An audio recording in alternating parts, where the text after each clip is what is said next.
Bismillahirrahmanirrahim. Assalamualaikum warahmatullahi wabarakatuh. Perkenalkan, nama saya Aditya Pratama dengan NIM 90 200 124 168. Nah, di sini saya dari kelas E dan di sini saya akan menjelaskan materi terkait tentang pengantar bisnis. Nah, terlebih dahulu kita melangkah lebih jauh ke depannya, kita terdahulu mengetahui apa sih atau membahas terkait tentang pengertian bisnis itu sendiri. Nah, bisnis ialah segala aktivitas dari berbagai institusi atau organisasi yang menghasilkan barang dan jasa yang diperlukan dalam masyarakat sehari-hari. Sehingga dapat disimpulkan bahwa bisnis merupakan segala kegiatan aktivitas atau segala bentuk aktivitas yang dimana sebuah institusi atau seseorang menjual baik itu barang maupun jasa yang dipergunakan oleh masyarakat dalam kehidupan sehari-hari itu sendiri. Nah, yang kedua yaitu macam-macam bisnis. Nah, macam-macam bisnis ini terbagi ada beberapa, yaitu yang pertama bisnis perdagangan. Nah, bisnis perdagangan merupakan sebuah bisnis yang dimana bisnis tersebut memperjualkan baik itu barang maupun jasa itu sendiri. Nah, contoh dari bisnis perdagangan itu seperti kuliner, yang dimana kuliner menjual berbagai macam makanan. Dapat kita lihat sebagai contohnya yaitu KFC. Nah, dimana tersebut merupakan sebuah bisnis perdagangan yang menjual ayam itu sendiri, teman. Ayam itu sendiri. Nah, yang kedua yaitu bisnis industri. Nah, bisnis industri ini merupakan sebuah bisnis yang bergerak dalam bidang industri itu sendiri. Contohnya yaitu sebuah perusahaan yang ada di Kima. Nah, di mana di Kima tersebut atau tempat barang di mana sebuah industri yang dimana menghasilkan barang itu sendiri. Yang ketiga yaitu bisnis pariwisata. Nah, bisnis pariwisata ini dapat kita lihat contohnya yaitu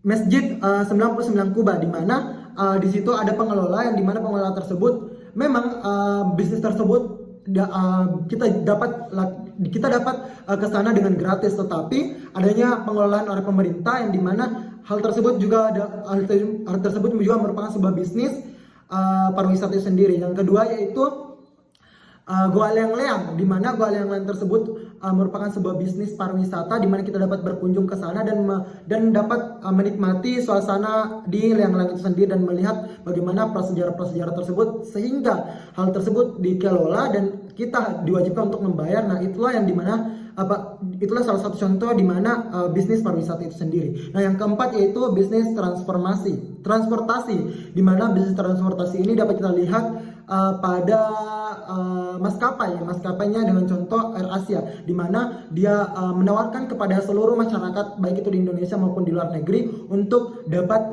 kita gunakan pesawat mereka untuk kita bertransportasi atau berpindah dari suatu tempat ke tempat lainnya.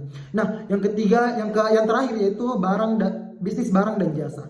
Nah, seperti barang dan jasa itu sendiri, contoh dari barang yaitu toko kelantongan dan lain sebagainya. Dan adapun contoh dari bisnis jasa itu seperti guru, dosen dan lain sebagainya. Itu adalah salah satu bisnis dari jasa itu sendiri.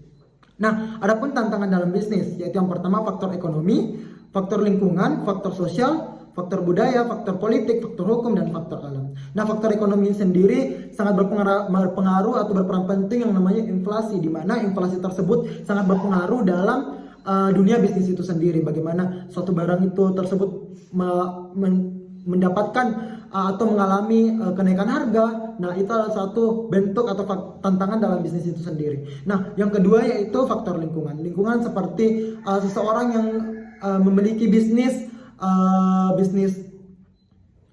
jas hujan, di mana jas hujan tersebut laku ketika pada musim hujan. Nah, itu adalah salah satu tantangan dalam bisnis itu sendiri. Sehingga apabila musim kemarau, seorang yang melaksanakan atau memiliki bisnis jas hujan tersebut akan mengalami jarang pembeli atau mengalami susah pembeli karena tidak adanya faktor lingkungan yang memengaruhi bisnis itu sendiri. Nah, selanjutnya yaitu faktor budaya, di mana faktor budaya ini sendiri juga sangat berpengaruh dalam tantangan bisnis itu sendiri. Dapat kita lihat contohnya yaitu pada suku Kajang, di mana pada suku Kajang tersebut tidak akan melaksanakan atau tidak akan menerima produk-produk pada zaman sekarang, yang dimana dia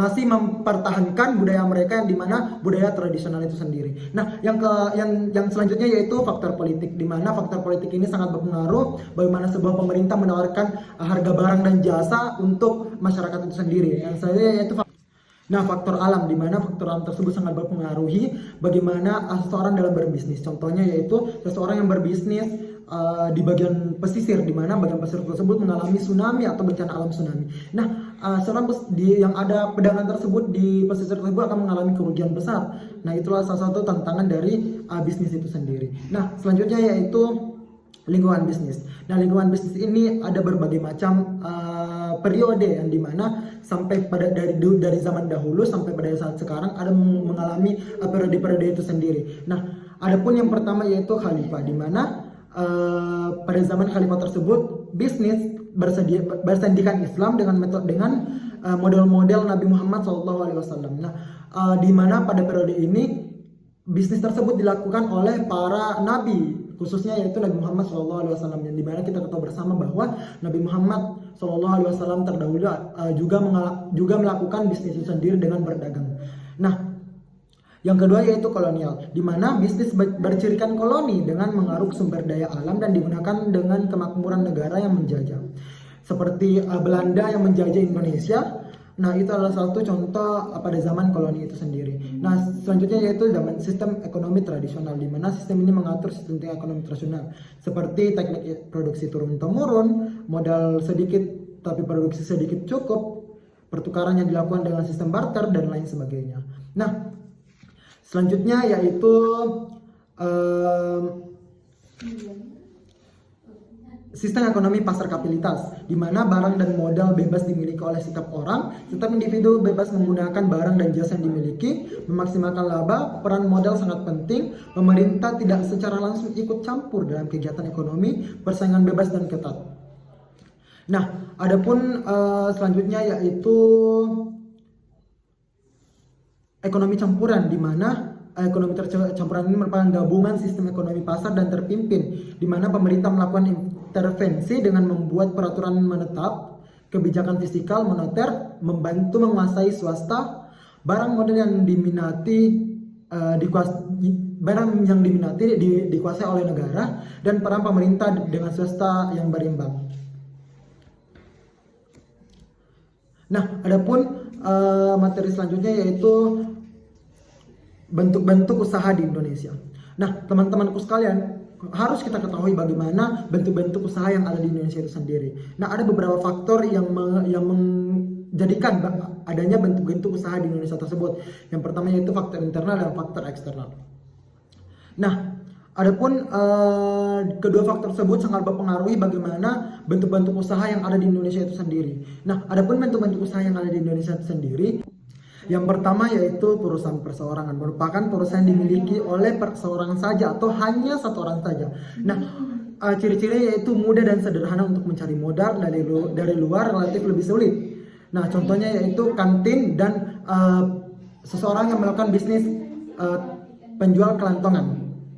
Nah, selanjutnya yaitu firma. Firma merupakan perusahaan yang didirikan oleh dua orang atau lebih yang kemudian menjalankan perusahaan atas nama perusahaan. Firma biasanya bergerak di bidang akuntansi dan manajemen. Nah, selanjutnya yaitu perusahaan perseorangan komanditor, di mana perseorangan komanditor ini biasa disingkat dengan CV atau komanditor peneskop, merupakan persekutuan yang didirikan atas dasar kepercayaan. Nah, terdapat beberapa sekutu yang bertanggung jawab atas sekutu lainnya, sekutu aktif maupun sekutu pasif, di mana sekutu aktif dan sekutu pasif ini merupakan kedua orang, yang dimana sekutu pasif tersebut merupakan seorang donatur atau pembiaya dalam sebuah kegiatan bisnis itu sendiri. Sedangkan sekutu aktif merupakan sebuah orang yang menjalankan bisnis itu sendiri, sehingga adanya saling menguntungkan di antara keduanya, sehingga hasil dari keduanya dibagi imbang.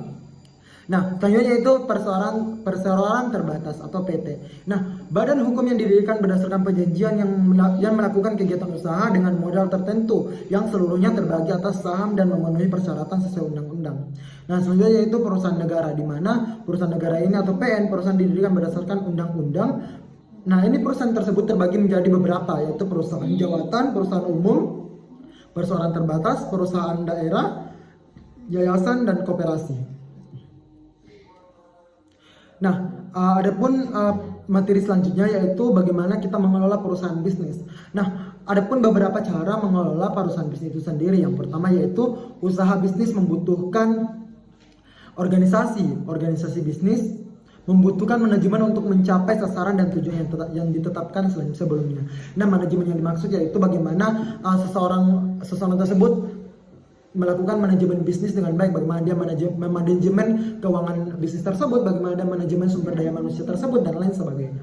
Nah, yang kedua yaitu organisasi usaha adalah struktur eksekutif dari bisnis, di mana organisasi tersebut memiliki anggota yang dimana anggota tersebut berperan penting bagaimana sebuah kegiatan bisnis itu ke depannya. Nah, yang ketiga yaitu organisasi diartikan sebagai suatu keseluruhan termasuk di dalamnya fasilitas, material, dan orang-orang yang perilakunya diatur menurut posisi berdasarkan tugas dan pekerjaannya.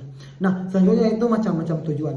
Nah, macam-macam tujuan tersebut terbagi menjadi beberapa. Yang pertama, pernyataan misi, di mana suatu pernyataan bagaimana perusahaan akan mencapai maksudnya di lingkungan tempat menjalankan bisnis. Contohnya yaitu seorang pengusaha sambal atau pengusaha seblak, di mana dia ingin memiliki tujuan di pertamanya atau memiliki visi pertamanya. Nah, bagaimana bisnis tersebut dapat dikatakan sukses apabila seseorang pebisnis tersebut telah melakukan atau telah mendapatkan konsumen, yang dimana konsumen tersebut telah direncanakan sebelumnya, yang dimana konsumennya yaitu para remaja-remaja atau para orang-orang dewasa yang menyukai seblak itu sendiri. Sehingga apabila hal tersebut sudah terjadi, maka visi atau misi dari pebisnis tersebut telah terlaksanakan dengan sebaik mungkin. Nah, yang kedua yaitu tujuan jangka panjang. Nah, bagaimana seorang bisnis dapat mempertahankan konsumennya tersebut? Bagaimana mereka dapat mempertahankan bisnis tersebut? Tidak hanya tujuan jangka menengah, yang dimana tujuan jangka menengah ini merupakan tujuan yang ditetapkan selama jangka waktu 1-5 tahun saja. Nah, selanjutnya itu tujuan jangka pendek atau tujuan yang ditetapkan untuk 1 tahun dan dikembangkan pada beberapa bidang yang berbeda. Nah, adapun target sasaran bisnis.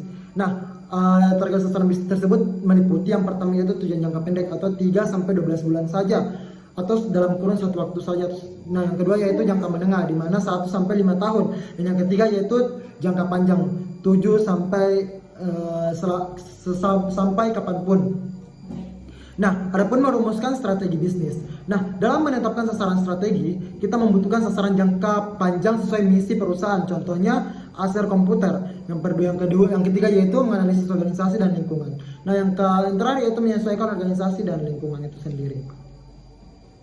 Nah, adapun fungsi dari manajemen itu sendiri, yang pertama yaitu ilmu dan seni merencanakan, mengorganisasikan atau mengarahkan dan mengorganisasikan serta mengawasi tenaga manusia dengan bantuan alat-alat untuk mencapai tujuan telah ditetapkan. Itulah pengertian dari fungsi manajemen itu sendiri. Nah, adapun bentuknya yaitu perencanaan, tujuan, kebijakan, strategi, prosedur, aturan, dan program. Nah, adapun hubungan-hubungan timbul di dalam organisasi, yaitu yang pertama hubungan informal, yaitu hubungan informal lebih banyak menyangkut hubungan manusiawi. Yang kedua yaitu hubungan formal, di mana bentuk hubungan yang dinyatakan dengan sengaja.